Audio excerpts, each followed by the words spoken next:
if you have something in mind about Gina Lopez, kindly rethink and think, look at her passion.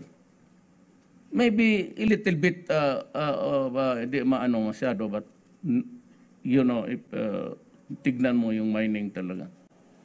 The rice fields that are crushed by a landslide and the waters that are contaminated. Ako, wala akong kanyang mining. Ang problema lang, sabi ni ma'am, gusto niya na mine free. Paano yan, ma'am? There's a law. If there is a law about mining, then mining is allowed. The problem is, nakita ko yung kalbo, and until now, malayo na yung binutas ninyo dyan because it's an open pit.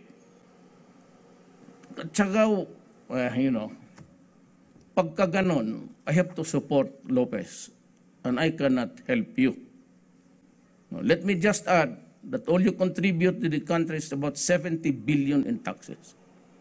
We can live without it.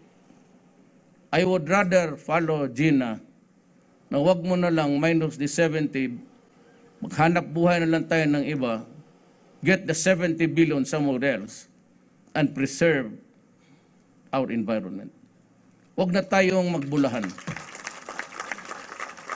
Wag na tayong magbulahan.